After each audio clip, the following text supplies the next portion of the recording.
오늘 우리가 읽은 본문은 오병이어의 놀라운 기적 사건이 있고 난 직후에 벌어진 또 하나의 기적 사건입니다.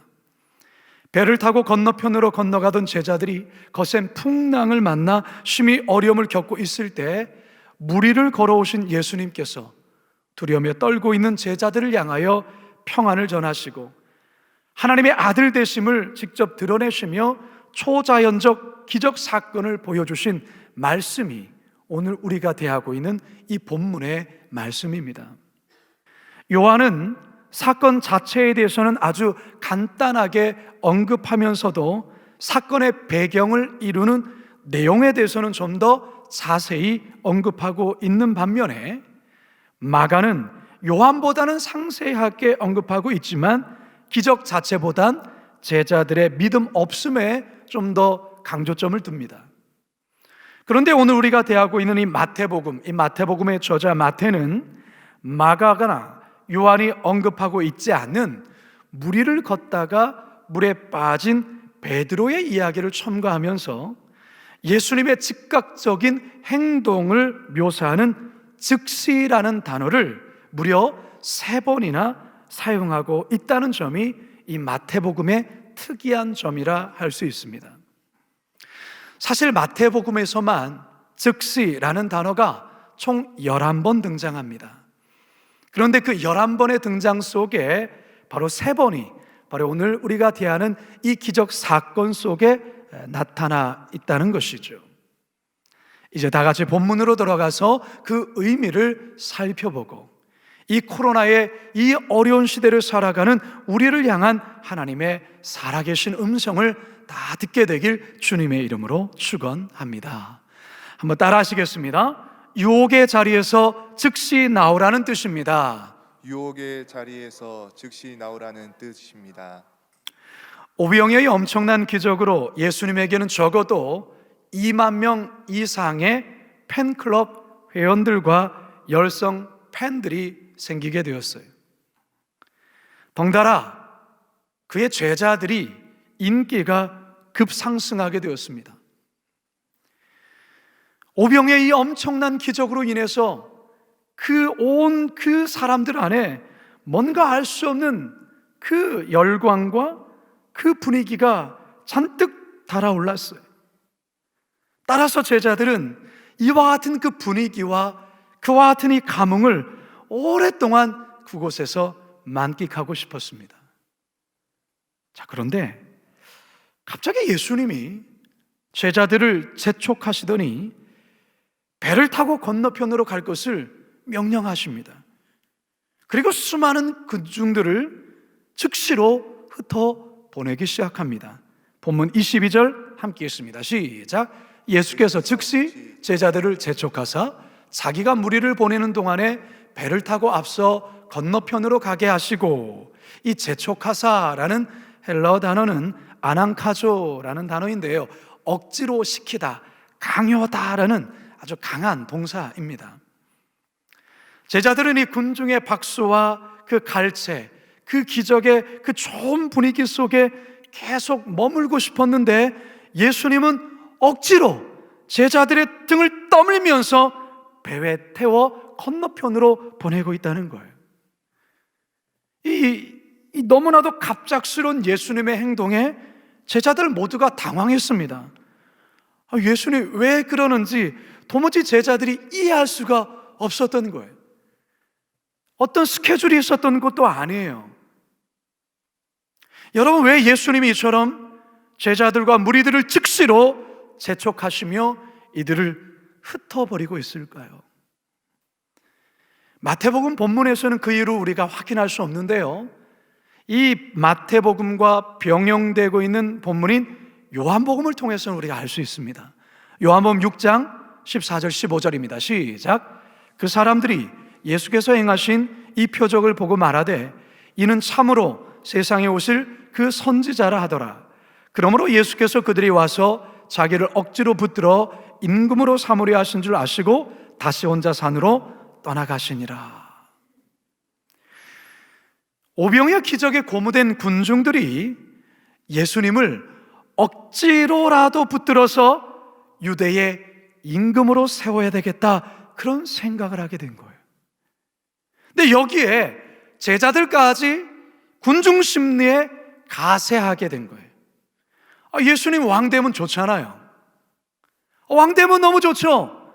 자신들도 큰 벼슬 하나 얻을 수 있지 않겠어요? 이런 분위기가 자꾸만 그 분위기를 압도하고 있어요.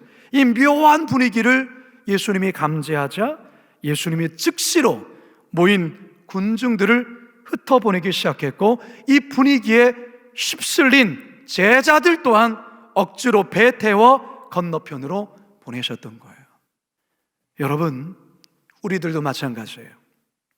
나도 모르게 군중 심리에 휩쓸려서 죄의 자리, 유혹의 자리에 빠질 수 있어요. 오늘 첫 번째, 즉시를 통해 우리에게 들려주시는 하늘의 음성이 무엇입니까? 바로 이거예요. 유혹의 자리에서 즉시 나오라는 거예요. 사람이 처음부터 죄를 짓겠다고 작정하는 사람은 아무도 없어요.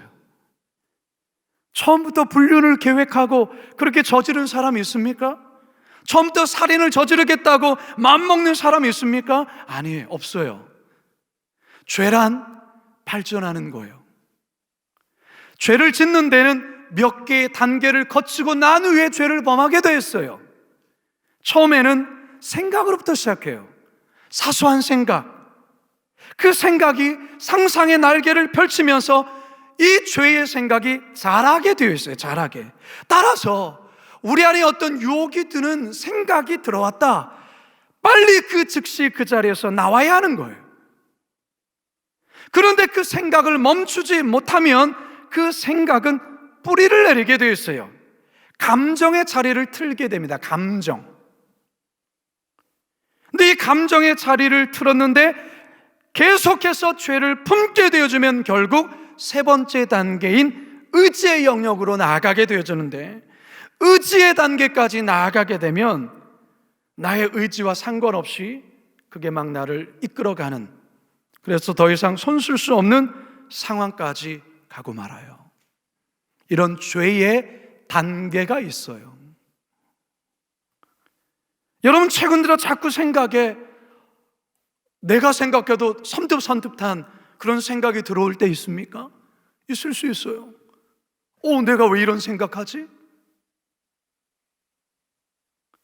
여러분, 유혹이라는 자리가 생각으로부터 시작된다라는 거예요. 따라서 여러분, 이 시간 말씀의 능력으로 지금 즉시 그 유혹의 자리에서 나와야 하는 것입니다. 예수님이 하셨던 것처럼 사람들이 모여서 수군대며, 야, 여기가 천국이다, 우리 함께 모여서 예수님 임금 삼자, 여기에 제자들도 부활해동했던 것처럼요, 그때 예수님께서 그것을 흩어버리셨어요. 그 자리를 떠나셨단 말이죠. 예수님께서 이 유혹의 자리, 사람들이 열광하고 박수하고 인기를 주는 그 자리를 즉시 나오시고 어디로 들어가셨냐? 하나님과 독대하는 자리, 기도의 자리, 고독의 자리, 광야로 즉시 나아갑니다. 23절 함께 읽습니다. 시작. 무리를 보내신 후에 기도하러 따로 산에 올라가시니라. 저물매 거기 혼자 계시더니. 광야로 나아가야 돼요. 홀로의 자리로 나아가셔야 돼요. 그곳에서 기도하셔야 돼요. 하나님과 독대하셔야 돼요. 그러면 우리 안에 들어와 있는 그 생각들이 성령의 능력으로 그것들이 제거되는 것을 경험할 수 있어요. 성도 여러분, 우리 안에 이 유혹이 자꾸만 우리의 생각 가운데 침투한다면 이 시간 주의 말씀을 통해서 잘라내버리시고, 또한 고독의 자리, 광야의 자리로 즉시 나아가시기 바랍니다.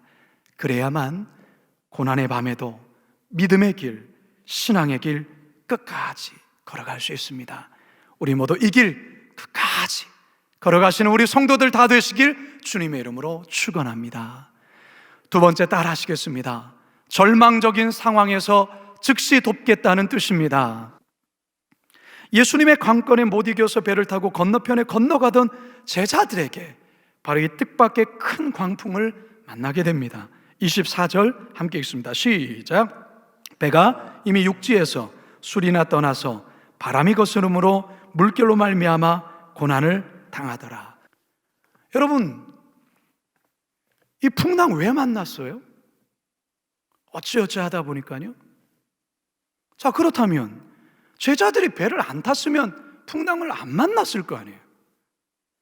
그럼 이 배를 제자들이 원해서 탔어요? 아니잖아요. 제자들은 거기에 있고 싶었어요. 오병이어 기적의 사건이 있었던 그곳에 머물고 싶었어요. 근데 배를 탄 건 누구 때문에 탔어요? 예수님 때문에 탄 거예요. 예수님이 등 떠미는 거예요. 예수님의 말씀에 순종한 것 뿐이에요. 그러면 광풍이 안 불어야 되잖아요.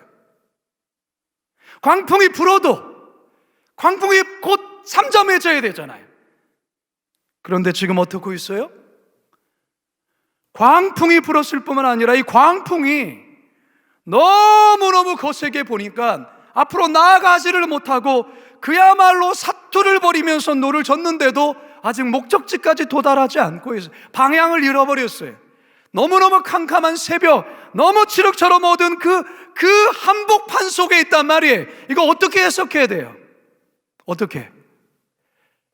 예수님이 배 안에라도 있으면 좋잖아요. 예수님 배 안에 없잖아요. 예전에 제자들이 이와 비슷한 상황을 겪었던 때가 있어요. 그런데 그때는 예수님이 계셨어요. 잠자고 계셨죠. 제자들이 깨워서 일어난 예수님이 폭풍을 향하여 잠잠하라, 고요하라, 잠잠해졌어요.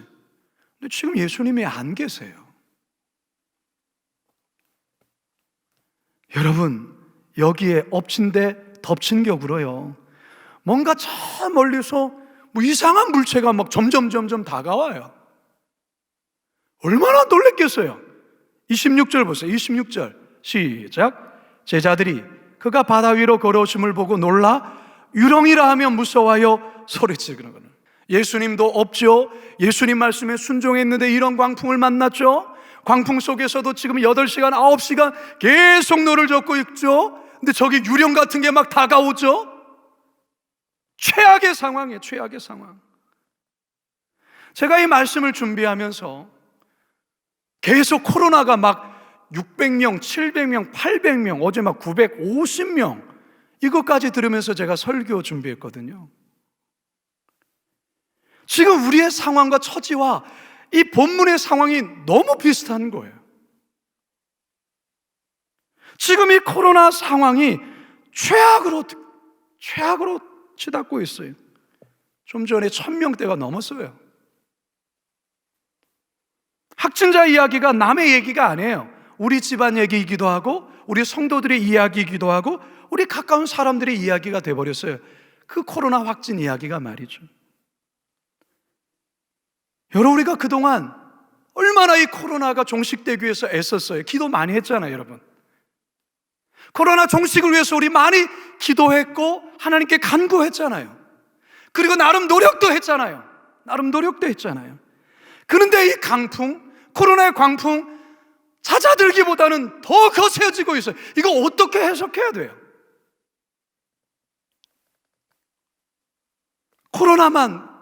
코로나의 어떤 문제만 있는 게 아니죠. 자녀들의 문제, 뭐 남편의 사업의 문제, 건강의 문제, 재정의 문제, 뭐 두세 가지의 문제가 지금 뭐 이곳저곳에서 빵빵 터지는데 정신을 차릴 수 없어요. 여러분, 우리가 이때 무슨 생각이 들어요? 제자들이 그런 생각 들지 않았겠어요? 아니, 우리 그냥 거기 있겠다고 하면 그냥 내두시지, 왜 예수님 우리 보고 배를 타고 건너가라 하시고 이 개고생을 하게 만드시냐? 근데 예수님도 안 계셔. 코빼기도 보이지 않아요. 우리도 동일한 그런 마음 들지 않겠어요? 아니, 하나님, 우리 기도했잖아요. 왜 우리 주님 기도 안 들어주시죠? 하나님이 어려움을 보고 계신가요? 하나님 지금 뭐 하고 계십니까? 이런 마음 들지 않겠어요? 여러분, 오늘 본문과 병행하는 마가복음을 보니까요, 이런 말씀이 하나 쓰여 있어요. 마가복음 6장 48절 함께 읽습니다. 시작. 바람이 거스름으로 제자들이 힘겹게 노젓는 것을 보시고 밤 사경쯤에 바다 위로 걸어서 그들에게 오사. 제자들 힘겹게 노젓는 것을 어떻게 했다고요? 보셨다 말하고 있어요. 예수님, 제자들이 고생한 걸 보고 계셨어요. 모르는 게 아니에요. 자, 그러면 여기 한 가지 또다시 의문이 생기는 게 있어요. 그럼 즉시 오셔야 되잖아요. 즉시 와야 되는 거잖아요. 빨리 오셔서 노를 같이 져주든가, 배 안에 들어온 무릎 좀 퍼주시든가, 아니면 예전처럼 잠잠하라, 고요하라 이렇게 명령해서 빨리 이거를 종식시켜 주시든가. 보셨으면 그래야 될 거 아니에요? 근데 예수님 몇 시에 다가오셨다고요? 밤 사경, 새벽 3시와 4시, 가장 캄캄할 때 모든 제자들이 다 탈진해버리고 이제는 소망이 이제는 없다라고 한 그 순간 예수님께서 걸어오고 계세요. 여러분, 뭘 말하는 걸까요? 우리의 즉시와 예수님의 즉시는 다른 거예요. 우리에게 즉시는 고난이 없기를 바라는 것이고, 고난이 생겨도 바로 그 즉시예요. 그런데 예수님의 즉시는 우리의 즉시의 시간대랑 좀 달라요. 우리 예수님의 즉시는 언제냐? 밤 사경이에요. 인간의 노력으로 아무리 애쓰고 수고해도 이제 더 이상 소망이 없는 그 시간대, 가장 어두운 그 시간대, 이제는 소망이라고는 이제는 기대할 수 없는 그 상황, 바로 그 상황이 예수님에게는 즉시의 시간대예요. 그게 바로 하나님의 시간, 카이로스라는 것이죠. 인간이 해도 안 되는 그 절망된 시간 속에 이제 하나님의 역사는 시작이 되는 거예요. 인간이 해봐도 안 되는 그때에 하나님이 이제서는 비로소 역사하시는 거예요. 그 절망적인 그 시간, 두려워서 다 포기한 그 순간, 최악의 상황이란 그 시간, 바로 그곳에 우리 예수님은 그때 일하시는 거예요. 그게 우리에게 밤 사경이에요. 그리고 주님이 오셔서 말씀하세요. 마태복음 14장 27절 시작. 예수께서 즉시 이르시되 안심하라, 나니 두려워하지 말라. 안심하라, 나니 두려워하지 말라. 우리 성도들 어려움 중에 있는가 합니다. 최악의 상황 속에 경제적인 문제, 또 여러 가지 환경과 형편의 문제, 어떻게 이럴 수 있을까라는 그런 최악의 상황, 가장 캄캄한 시간대를 보내고 있는 성도들 있는 줄 압니다. 오늘 이 말씀 붙드시기 바랍니다. 안심하라, 나니 두려워하지 말라. 두려움의 상황에서, 절망의 그 깊은 밤에서 즉시로 돕겠다는 주님의 음성이 이 시간 우리를 향한 주의 음성입니다. 이 음성 잘 붙드셔서 이 처절한 이 코로나의 광풍 속에 다시는 큰 용기를 내시길 주님의 이름으로 축원합니다. 마지막 세 번째 따라 하시죠. 약해진 믿음에서 즉시 회복하라는 뜻입니다. 예수님을 확인하게 된 제자들 반가움 속에 있습니다. 그런데 이때 느닷없이 베드로가 아주 베드로다운 엉뚱하며 모두를 당황시키는 말을 합니다. 28절 시작. 베드로가 대답하여 이르되 주여, 만일 주님이시거든 나를 명하사 무리로 오라 하소서. 베드로가요, 어떤 성향의 사람이냐면 생각하고 행동하는 사람이라기보다는 행동하고 생각하는 사람이에요. 베드로를 말리셔야 되는데 예수님이 와, 그럼 와, 그리 말하는 거예요. 29절 함께 읽어볼까요? 시작. 오라 하시니 베드로가 배에서 내려 물 위로 걸어서 예수께로 가되 와,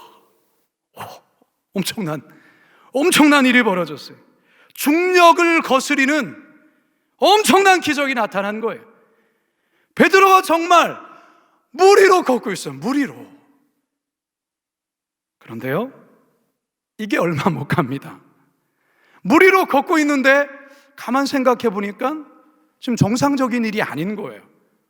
지금 뭐지? 옆을 보니까 막 파도가 치고 있고 제정신이 돌아온 거예요. 그러니까 갑자기 무서워진 거예요. 그러니까 그 육중한 몸이 물속에 빠지기 시작하는 거죠. 여러분, 왜 그가 물속에 빠졌는가? 성경은 이렇게 말합니다. 30절 시작. 바람을 보고 무서워 빠져가는지라 소리질러 이르되 주여 나를 구원하소서 하니. 예수님을 바라보면 물 위를 걷던 이 베드로가 갑자기 거센 파도를 보자 두려움과 이 의심하는 이 믿음이 갑자기 약해지면서 물속에 빠지게 된 거예요. 이때 주님이 즉시 손을 내밀어 베드로의 손을 잡아 일으켜 주십니다. 31절 32절 시작. 예수께서 즉시 손을 내밀어 그를 붙잡으시며 이르시되 믿음이 작은 자여 왜 의심하였느냐 하시고 배 함께 오름에 바람이 그치는지라. 믿음이 작은 자여 왜 의심하였느냐. 예수님은 이 베드로의 믿음에 대해서 책망하고 있어요. 예수님을 바라봤을 때는 그 믿음으로 그 풍랑 위를 걸었는데 세상을 보니까, 현실을 보니까 믿음이 갑자기 약해진 거예요. 여러분, 여기에 시사하는 아주 귀한 교훈이 있습니다. 여러분, 세상을 보면 믿음이 약해져요. 거센 풍랑이 일어나면, 현실을 보면 당연히 물에 빠져나갈 그런 두려움이 있죠. 그런데 예수님을 보면 믿음이 생긴다니까요. 그리고 물결을 걷는다니까요. 이게 상식적으로 이해되지 않은 부분이지만 믿음으로 해석되고 이해되어지는 거예요. 우리의 시선은 예수 그리스도를 바라보셔야 돼요. 예수 그리스도를 바라보실 때 여러분 물결 위를 걸을 수 있다니까요. 물결 위를 걷는다니까요. 바로 베드로를 통해서 우리들에게 들려주신 주의 음성이에요. 히브리서 12장 2절 말씀 함께 읽습니다. 시작. 믿음의 주여 또 온전하게 하시는 이인 예수를 바라보자. 이제 저는 말씀을 맺으려 합니다. 여러분, 오늘 이 본문을 통해서 우리는 세 번의 즉시를 통해 우리들에게 들려주시는 주님의 메시지를 듣습니다. 군중심리에 휩쓸려서 자신도 모르게 인기와 박수를 치는 그 자리에 머물려고 했던 이 제자들, 예수님을 억지로 임금 삼으려고 했던 군중들, 그들을 흩어버리시는, 즉시 흩어버리시는 이 말씀을 통하여 우리 주님 첫 번째 하시는 메시지가 뭐라고요? 유혹의 자리에서 즉시 나오라는 거예요. 코로나의 많은 우리를 유혹하는 수많은 유혹들이 있잖아요. 거기서 즉시 나오세요. 두 번째, 절망적인 상황, 그 절망적인 상황에서 우리 예수님 즉시 오십니다. 그런데 그 즉시는 우리가 기대하는 그때가 아닌 하나님의 카이로스, 주님이 역사하시는 그때, 어쩌면 그때는 우리에게 가장 칠흑 같은, 가장 암담한 밤 사경이라는 것을 기억하시기 바랍니다. 그때 주님은 즉시 우리를 도우십니다. 마지막 세 번째, 약해진 믿음. 세상을 바라보며, 물결을 바라보며, 태풍을 바라보며 약해진 그 믿음에서 예수 그리스도를 바라보심으로 즉시 그 믿음 회복하시기 바랍니다. 그럴 때 우리는 이 코로나의 광풍 속에서 이 어려움을 뚫고 나갈 수 있습니다. 이 세 가지 즉시의 말씀을 마음에 잘 새기셔서 승리하시는 우리 모든 성도들 되시길 주님의 이름으로 축원합니다.